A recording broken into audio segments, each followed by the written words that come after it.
নাজিৰাৰ মেকিপুৰত উদ্ধাৰ অচিনাক্ত মৃতদেহ মুণ্ডহীন হাত নথকা অৱস্থাত উদ্ধাৰ মৃতদেহটো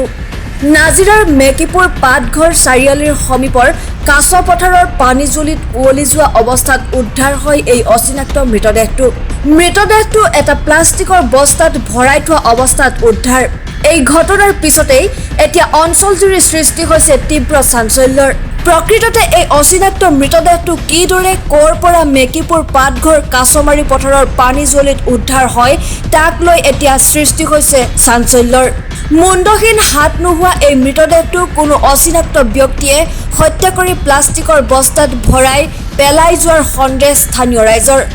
মুমূৰ্ষ অৱস্থাত উদ্ধাৰ হোৱা এই অচিনাক্ত মৃতদেহৰ ক্ষেত্ৰত প্ৰশাসনক উচিত তদন্তৰ দাবী জনাইছে স্থানীয় ৰাইজ তথা দল সংগঠনে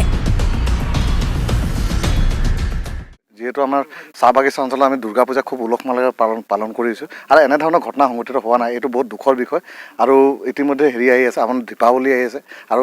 বাগিচা অঞ্চলত আমি দীপাৱলী মানে খুব ধুমধামেৰে পালন কৰোঁ এনেধৰণৰ ঘটনা হ'ব নালাগে ৰাইজো সচেতন হ'ব লাগে আৰু মানে আজি আমি যি দেখিছোঁ ইয়াত কৰ্মৰত অৱস্থাত এই আপোনাৰ মৃতদেহটো মানে প্ৰত্যক্ষ কৰি পেলাই আমি আৰক্ষী প্ৰশাসনক অৱগত কৰিছোঁ আৰু তেখেতলোকে মানে যিমান সোনকালে পাইছে তেখেতলোকে যিখিনি যাৱতীয় ব্যৱস্থাপনা খুব সোনকালে কৰি পেলাই তেখেতলোকে মানে উদ্ধাৰ কৰিছে আৰু এই সুযোগতে তেখেতলোকক ধন্যবাদ জ্ঞাপন কৰিছোঁ আৰু আমি চাহজনী ছাত্ৰসন্থাক আমি আহ্বান জনাব বিচাৰিছোঁ এই সময়ছোৱাত সকলোৱে সজাগ হৈ থাকিব লাগে আৰু এনেধৰণৰ ঘটনা যাতে সংঘটিত নহয় তাৰ প্ৰতি সকলোৱে দৃষ্টিগোচৰ ৰাখিব লাগে যিসকল দায়বদ্ধ আছে ধন্যবাদ নাই এইটোতো চাওক আপোনালোকে দেখিছে এইটোতো কোনো মানে কোৱাৰ হেৰিয়ে নহয় মানে এইটো অচিনাক্ত মৃতদেহ বুলি আমি ক'ব লাগিব চিনাক্ত কৰাৰ কোনো হেৰি নাই আৰু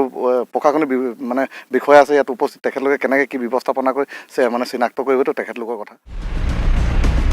ব্যুৰ' ৰিপৰ্ট অসম টিভি